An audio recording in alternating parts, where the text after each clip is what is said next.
Bismillahirrahmanirrahim. Assalamualaikum warahmatullahi ta'ala wabarakatuh. Alhamdulillahi rabbil alamin wa bihi nasta'in.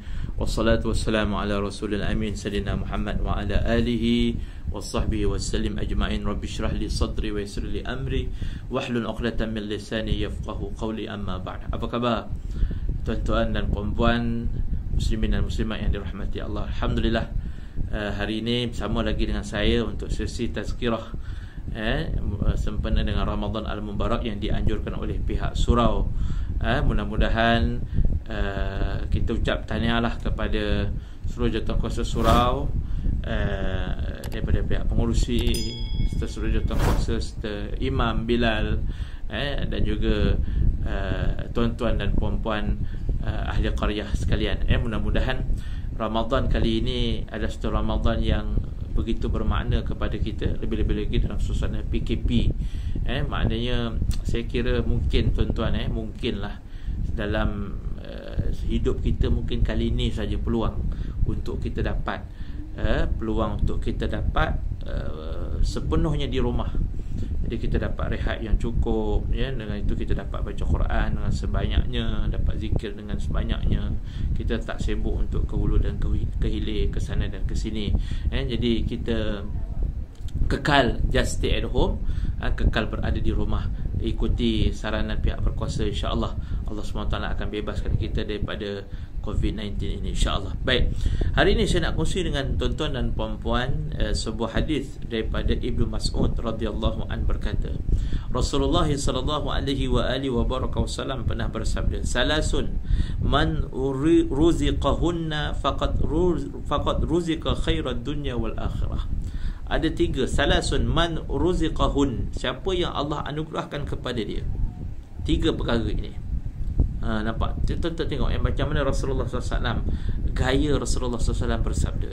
Nabi kata siapa yang dianugerahkan ruziqahan ataupun direzekikan kepada dia, siapa yang direzekikan kepada dia tiga perkara ini, faqad ruziqa khairad dunya wal akhirah, maka seolah-olah dia telah direzekikan segala-galanya daripada dunia dan juga akhirat. Masya Allah, tabarakallah. Jadi petang ni ataupun hari ini, kalau kita boleh dapat tiga perkara ini pun, kita boleh fahami, kita boleh hayati, dan kita boleh amalkan. Masya Allah, tabarakallah. Mudah-mudahan Allah SWT akan memberi suatu kekuatan kepada kita untuk menjadi hamba yang muttaqin, iaitu hamba yang bertakwa kepada Allah, iaitu natijah daripada Ramadan itu adalah hamba yang bertakwa. La'allakum tattaqun, mudah-mudahan kamu akan bertakwa kepada Allah. Baik, apa dia? Nombor satu sekali, ar-ridha bil qada, was-sabru 'ala al-bala, wad-du'a inda ar-rakha. Tiga perkara ni.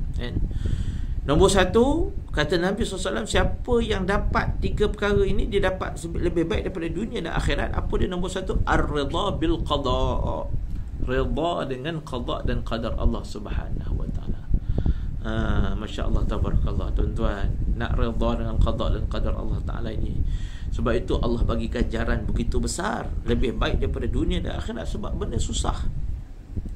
Sebab itu Nabi pernah sebut dalam sebuah hadis, sabar itu adalah pada ketika pukulan yang pertama. Sabar, kata Rasulullah SAW, adalah pada ketika pukulan yang pertama. Kenapa? Sebab ramai orang dia boleh sabar, dia boleh sabar tetapi lambat. Dan sabar itulah yang membawa kepada redha kepada qada dan qadar Allah Subhanahu wa ta'ala. Jadi setiap orang diuji, tuan-tuan.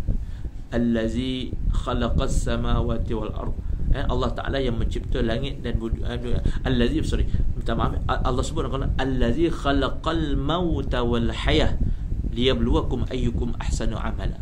Allah Ta'ala yang menciptakan kematian dan juga kehidupan, liyabluwakum, untuk tes, untuk uji, ayyukum ahsanu amala, siapakah di kalangan kamu, siapakah di kalangan kita ahsanu amala, sebaik-baik amal. Masya Allah, tabarakallah. Tuan-tuan, jadi ini satu peluang keterbukaan Allah Ta'ala kepada sekalian hambanya. Tidak semestinya dia seorang alim ataupun dia seorang abid maka dia tu sebaik-baik amalan. Tak semestinya. And siapa saja ada peluang, of course, untuk kita dapat ahsanul amalan ni berhajatkan kepada ilmu dan berhajatkan kepada amal. Tetapi tuan-tuan yang dirahmati Allah, siapa kita untuk menilai orang? Siapa-siapa saja di kalangan hamba Allah Ta'ala itu boleh mendapat ahsanul amalan. Jadi untuk dapat ahsanul amalan itu Allah test, Allah uji. Ujian itulah yang kadang-kadang menyebabkan kita boleh berjaya ataupun sebaliknya. Sebab itu Nabi SAW menyatakan bahawa 3 perkara. Yang pertama, yang kalau siapa yang dianugerahkan 3 perkara ini lebih baik daripada dunia dan akhirat, nombor 1 adalah redha dengan qada dan qadar Allah Subhanahu wa ta'ala. Ya Allah. Dan sebab itu apabila berlaku apa-apa ujian, satu ujian yang boleh membawa kita sedih, ataupun boleh membawa kita marah, ataupun boleh membawa kita kepada syahwat umpamanya, kita kena banyak sabar, dan kita kena banyak redha dengan ketetapan qada dan qadar Allah Subhanahu wa ta'ala. Redha bil qada. Yang kedua dia ada kaitan dengan yang pertama juga. Was-sabru indal bala, ataupun was-sabru alal bala. Sabar dengan ibtila. Bala itu ujian. Bala itu ujian. Pernah Rasulullah SAW ditanya, ya Rasulullah, ayyun nasi asyaddul bala? Ya Rasulullah, siapakah dia orang yang paling teruk diuji? Asyaddul bala. Maka jawab Nabi SAW, al-anbiya summal salihun summal salihun summal amsal fal amsal. Orang yang paling teruk diuji adalah, nombor 1 adalah al-anbiya, nabi-nabi.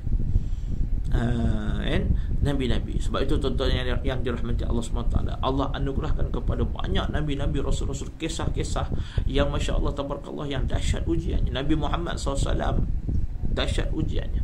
Nabi pergi ke Taif, Nabi dibaling dengan batu berdarah gigi Rasulullah, sampai darah tersebut mengalir pada tubuh badan Nabi, sampai riwayatkan sampai mengisi kantung kasut Rasulullah SAW itu penuh dengan darah. Macam mana tu? Nabi sabar. Nabi Ibrahim diuji dengan kejahatan Namrus, Nabi Musa diuji dengan kejahatan Fir'aun, Nabi Yusuf difitnah sehingga membawa dia masuk ke dalam penjara. Begitu juga Nabi-Nabi diuji dengan, Nabi Sulaiman AS diuji dengan kekayaan. Jadi maknanya apa tuan-tuan? Orang yang paling teruk diuji kata Rasulullah adalah al-anbiya. Kemudian summas salihun, kemudian orang-orang yang saleh.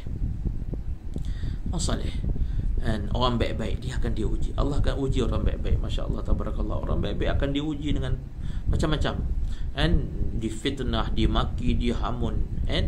Jadi maknanya apa tuan-tuan yang dirahmati Allah Subhanahu wa ta'ala?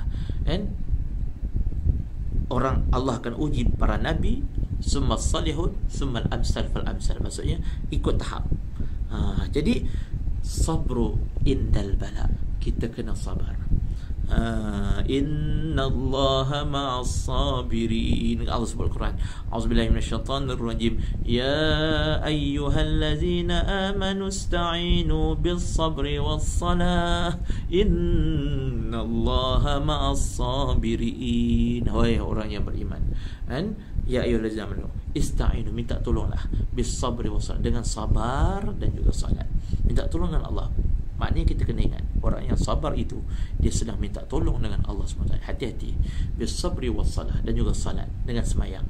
Innallaha ma'as sabirin. Sesungguhnya Allah bersama dengan orang-orang yang sabar. Allah besarnya kedudukan. Orang yang sabar dia sedang bersama dengan Allah Subhanahu wa ta'ala. Dan yang ketiga, wa du'a indar rakha, berdoa ketika dalam keadaan dia lapang. Sebab apa tuan-tuan dirahmati Allah? Kenapa Nabi kata orang yang mendapat lebih baik pada dunia dan akhirat ni, yang ketiga apa? Adalah orang yang boleh berdoa ketika dia sedang lapang. Kenapa? Sebab Kita ni biasa tuan-tuan yang dirahmati Allah Subhanahu wa taala yang dikasihi. Kita ini akan serasa seronok berdoa, menangis, ya Allah, menangis adalah ketika kita susah. Bila kita susah, bila kita ada masalah, bila kita ada problema, pada ketika itu kita akan rasa seronok ataupun sedap menangis. Tuan-tuan yang dirahmati Allah Subhanahu wa taala. Tapi ramai orang kantoi jadi malas berdoa apabila dia senang. Bila dia senang, bila dia tak ada problem, dia malas berdoa. Kadang-kadang lepas Assalamualaikum warahmatullahi kan, terus bangun. Kalau doa pun, ya Allah ya Tuhanku, kan, macam biasalah ya Allah. Macam kita pergi kedai mamak, macam biasa mak, kita doa ya Allah macam biasalah ya Allah. Allahu Rabbi la haula wala quwwata illa billah. Jadi sebab itu tuan-tuan yang dirahmati Allah, di antara yang Allah SWT sayang kepada kita, ya Allah bagi anugerah pada kita lebih baik, khairan minad dunya wal akhirah, lebih baik daripada dunia akhirat, ialah apabila kita boleh berdoa ketika sedang lapang. Kalau doa ketika susah itu biasa. Orang bila susah kapal terbang nak jatuh, orang bukan Islam, oh my god, oh my god, oh my god, cari Tuhan. Bila dalam keadaan susah, begitulah juga kita bila susah, kita akan mudah salat, kita akan mudah menangis, kita akan mudah berdoa, kita akan mudah berzikir. Tapi tak ramai orang ketika dia senang, dia tengah happy, dia tengah tak ada masalah, dia untuk angkat tangan berdoa minta pada Allah Subhanahu Wa Taala. Sebab itu tuan-tuan, 3 perkara yang disebutkan oleh Rasulullah SAW ini kita boleh praktikkan. Kita cuba latih dalam bulan Ramadan Al-Mubarak ini. Kita cuba latih sedaya upaya kita supaya kita dapat 3 perkara apa? Redha dengan qada qadar Allah Subhanahu Wa Taala. Latih diri kita redha dengan qada qadar Allah. Yang kedua, sabar dengan ujian, ibtila. Dan yang ketiga, berdoa ketika sedang lapang. Kita tengah malam tarawih, berdoalah.